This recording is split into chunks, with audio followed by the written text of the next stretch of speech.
Welcome to another episode of The Brand Called You, a podcast and podcast show that brings you leadership lessons, knowledge, experience, and wisdom from thousands of successful individuals from around the world.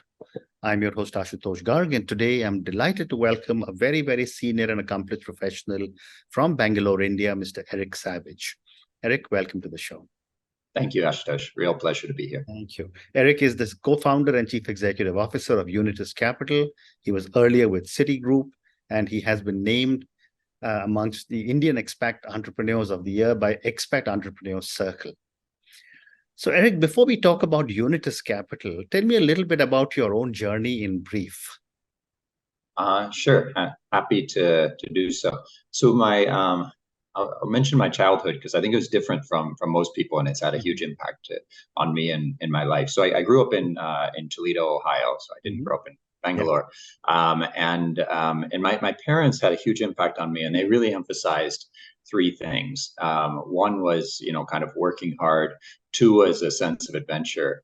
And three was helping other people. And I think all three of those have been kind of themes throughout my life. And so to give you a better sense of it, as kids, we didn't do just the normal working hard where you should get good grades and, get your work done before you go play and that kind of stuff.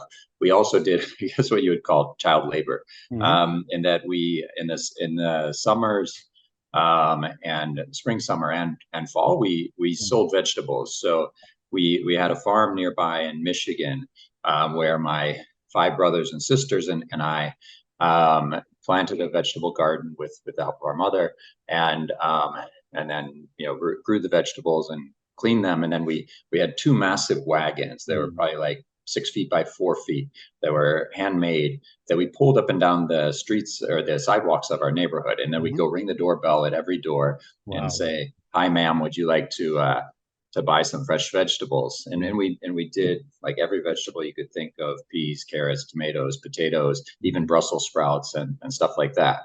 Now, you probably don't think this sounds fun, and it wasn't. It was quite embarrassing as a kid, but we did that, and we did that all up until Halloween. Our big cash crop was pumpkins, which actually sold for good value. And then in the winter, we sold firewood. So we cut down trees and chopped the wood, and had rented a big semi truck, and we'd put flyers around the rich neighborhoods in our city, and that said top quality firewood, and we sold it by the face cord, which is 8 feet by 4 feet stack of wood, for $75. So that was good. That was like financially a much better business than the vegetables. So we worked hard, and on the adventure side, every summer we drive somewhere far. One summer we drove from Toledo to Alaska. Wow. I know you've spent a good bit of time in the U.S. You'll never find anyone who's done a journey like that. And that, just one way, it was at least like 8,000 kilometers. There were, through Northwest Canada at that time, this was 40 years ago, there weren't any like hotels or things like that. So we had to buy a pop-up camper for the trip. And we had literally like 8 or 9 flat tires along the way, because the roads were challenging. And so, and then on the third thing, the helping others side, my parents were just always very civically active. And my mom was on the board of the library for decades and did a lot of things to help inner city children there. And my parents, brought like a lot of local artists into the art museum. My dad helped start essentially a science center, and a science society with a number of other people. And so, I grew up in an Irish Catholic family, and so those I think the lessons of the religion, which were similar to, I think, many other religions, and that you kind of, what you do to help the least of your brothers, is kind of how you're supposed to live your life to really help those who need the most help. And so that had a big impact on me as a kid. And then fast forwarding, I went to college at Duke, which was a magical place. And when I went to start working, I was really keen to, I had this naive vision. I wanted to actually move to Africa and to start some type of grassroots business, to move to like a village and create some kind of product that would help people in the village have a better life. And there are organizations that do that, people like the Peace Corps and others. And so I applied for those jobs, and I got rejected because they said I didn't have the business skills that you needed for these business development jobs. And so and I desperately needed a job, and I got lucky and got one at Salomon Brothers, which was one of the top Wall Street investment banks at the time. And so I went to New York and started working there. And after 2 years, I got the chance to work in any of their global offices. And this was in 1994. I jumped at the chance to move to Hong Kong.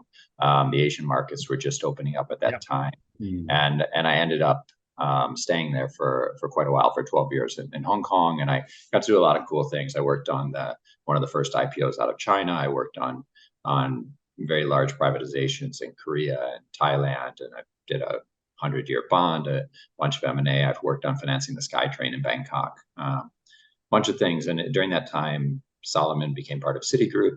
And I got to run a couple different regional businesses for Citi. I was lucky. I got a number of promotions and whatnot, and I really got to see the region. And eventually, I got what I really needed, which is I got fired. And I'd known for a while that I wanted to do something else, and I wanted to do something more directly meaningful, and something more impactful than what I was doing at Citi, which was great. And so I went, and after I left Citi, I spent a year at the Kennedy School at Harvard. They have a midlife crisis program. It's a 1-year master's program with wonderful people. One of my classmates was the Prime Minister of Tanzania for 10 years before enrolling in the class. And I studied impact investing, microfinance, poverty alleviation, those kind of things. And I was trying to figure out how I could use my experience to do something more impactful. And through one of my professors, Guy Stewart, I got connected to the people at Unitus Labs. And they already had a team on the ground in Bangalore doing consulting in the microfinance space. And they had this idea to start an impact-focused investment bank. And so it sounded really interesting to me. I'd been to India a few times, but I hadn't been to Bangalore. Luckily, my wife Phyllis had a sense of adventure as well, and she's from Taiwan, but grew up all over the world and had spent enough time in the U.S. that she was a U.S. citizen before we got married.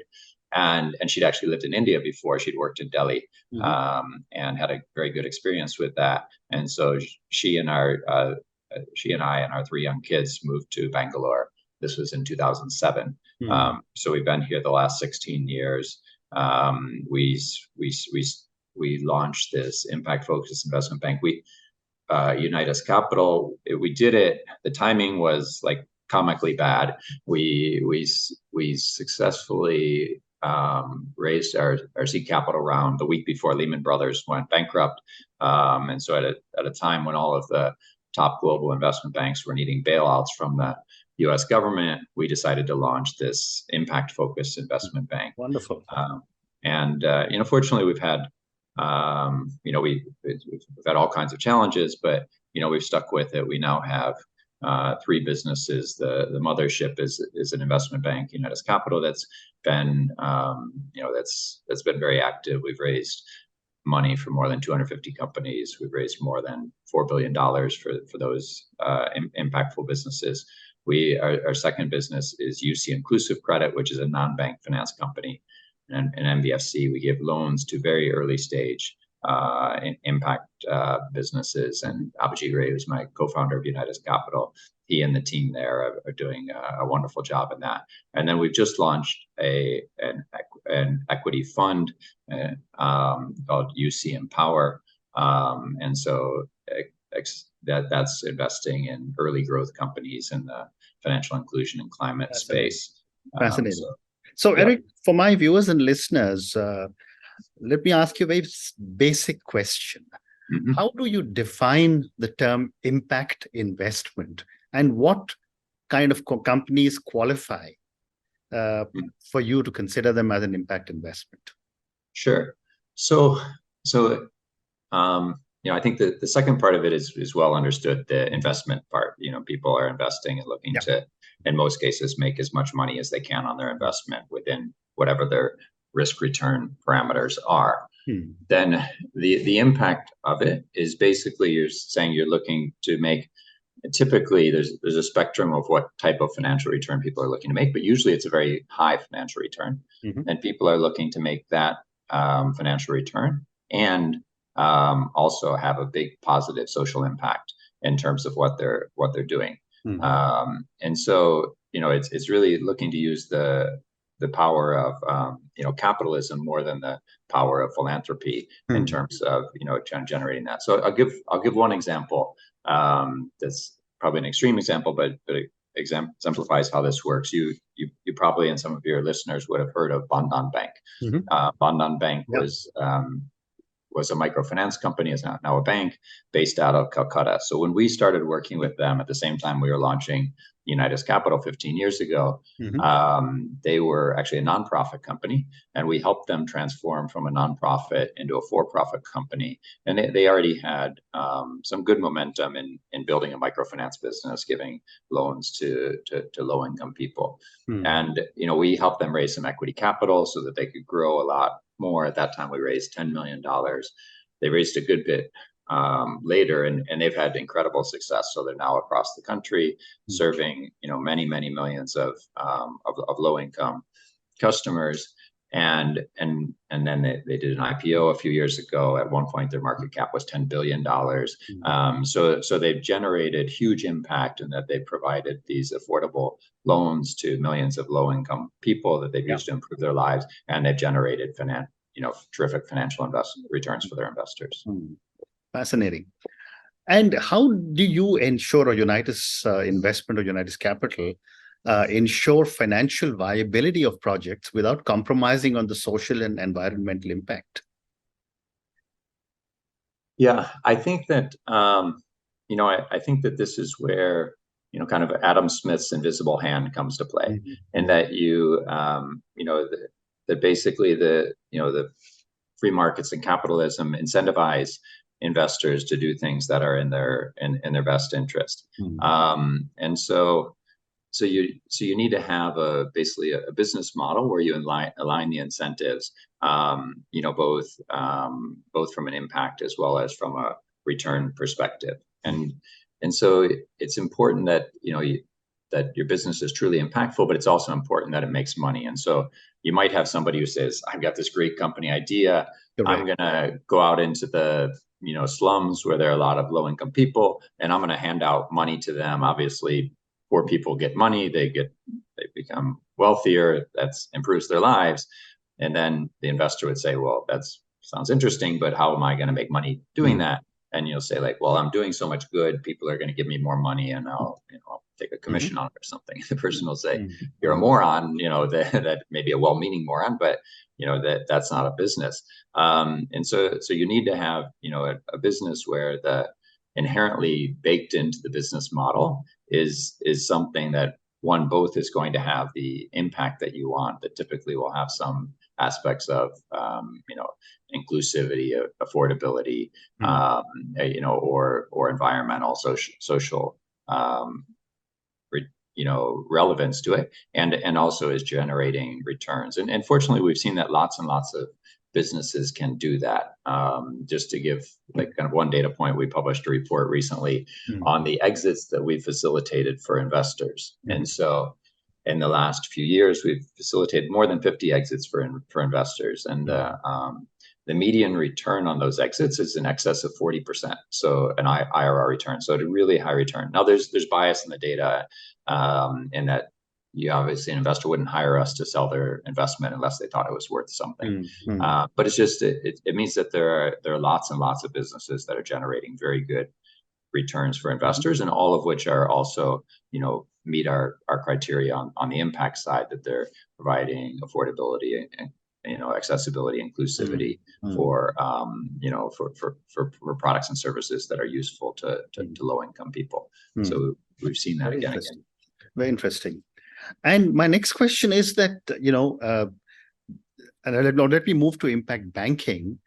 How do you see the role of impact banking in the broader financial ecosystem? Yeah, I think that,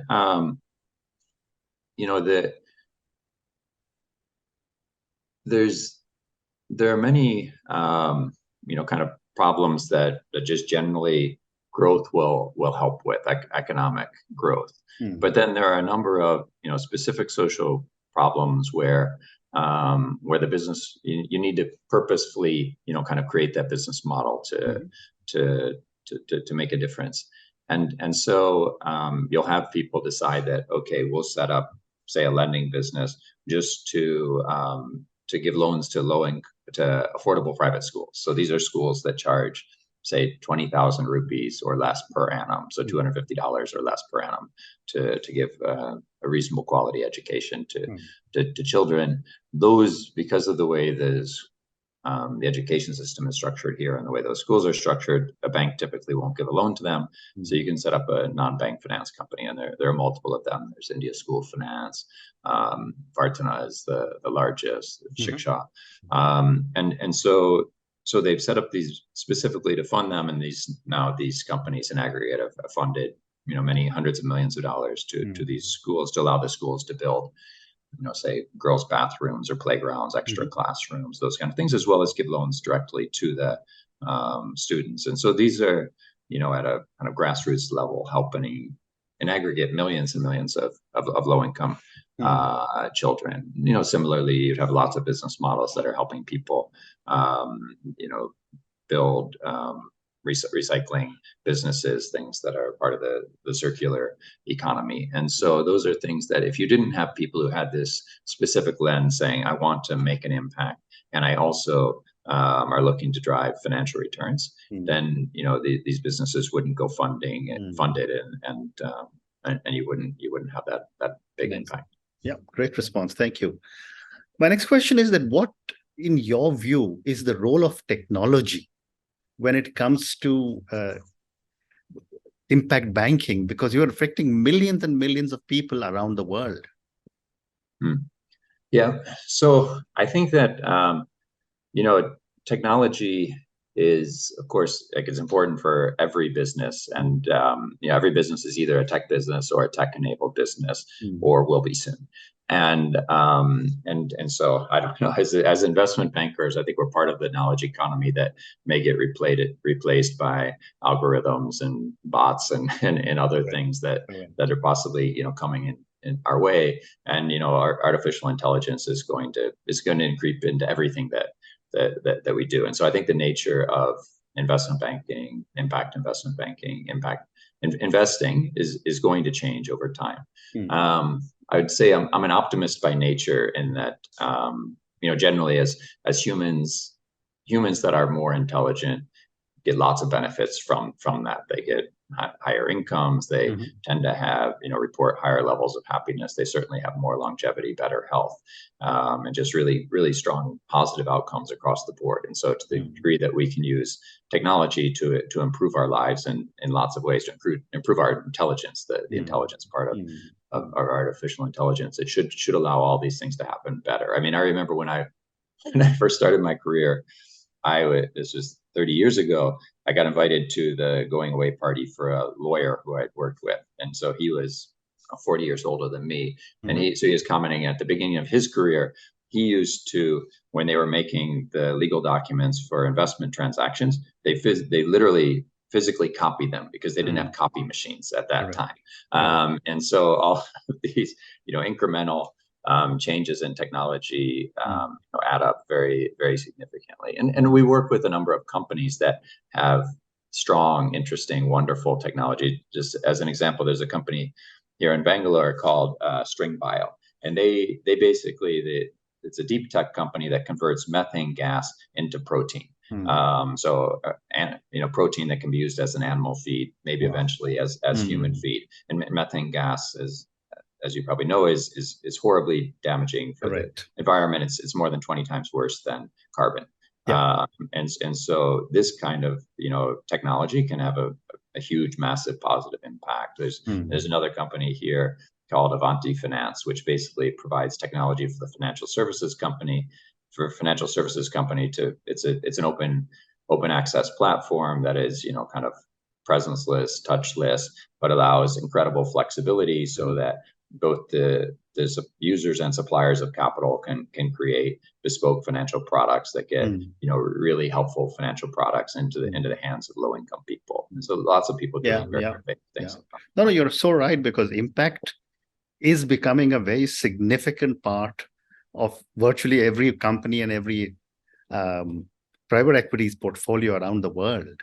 Yeah. But Eric, coming back, I have time for one more question, and I want you to look at your crystal ball and say, how do you think impact investment or impact banking will evolve over the next few years?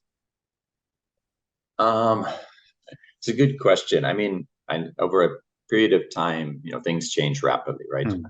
I don't know. I think it was Charlie Munger said, I don't want to know. All I want to know is where I'll die, so I don't go there.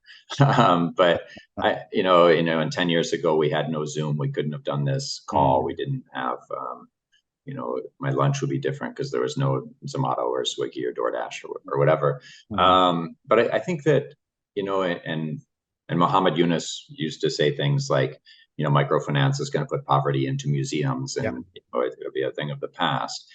Fortunately, we have seen massive positive changes during the, coincidental with the time that we've been at Unitus Capital in the last 15 years. The UN released data recently that showed during that time you've had 415 million Indians lifted out of poverty. And I'm not for a second suggesting that we've been the driving force by that. We've played a small incremental role in that. So you've gone from 50+% to 16% of the population of India being what on a multidimensional basis is considered impoverished. Correct. So I think that we're on a very good trajectory. I guess I would say what I feel confident of is where we as Unitus Capital are going, and our name is Unitus because we've always been focused on uniting the haves and have-nots of the world. And so while we've been active and we've helped companies that have helped millions of people, it's still a drop in the bucket, right? There's so much more to do, and so we really want to be a global emerging markets, kind of full service impact investment bank. And so we want to work. Right now, we're very India-centric in our work, but we want to work across the emerging markets, across Africa, Southeast Asia, Latin America, maybe parts of the Middle East. And we want to work in investment banking, lending, private equity. We don't do wealth management, but I think that's a natural adjacency to what we're doing, because I think a lot of wealthy people would like to align their investments with what's important to them and have an impact on it. And so, I think that's we're focused on making those things happen. Fortunately, there are lots and lots of other people in the impact investment space that are doing wonderful work. And as you said, the main, the Sequoias and Bain Capitals and Norwest and Kadaras and others of the world are making impactful investments in companies and climate and fintech and all kinds of other things. And so collectively, I think we can move the needle and absolutely. And on that note, Eric, I just want to say thank you so much for talking to me about your journey. I think what you shared with me, you're incredible. You must have had some amazing learnings as you took your cart out and sold vegetables. I think that's such a powerful journey that you have had, and you and your brothers and sisters must have had some amazing learnings selling firewood for $75. I mean, I can imagine as a young person how much that little money means to each one of us. Thank you also for speaking to me about Unitus Capital, about impact investments, and about impact banking. Thank you for speaking to me, and good luck to you. It's my pleasure. Thank you, Ashutosh, for what you're doing. Thank you. Thank you for listening to the Brand Called You videocast and podcast, a platform that brings you knowledge, experience, and wisdom of hundreds of successful individuals from around the world. Do visit our website, www.tbcy.in, to watch and listen to the stories of many more individuals. You can also follow us on YouTube, Facebook, Instagram, and Twitter. Just search for the Brand Called You.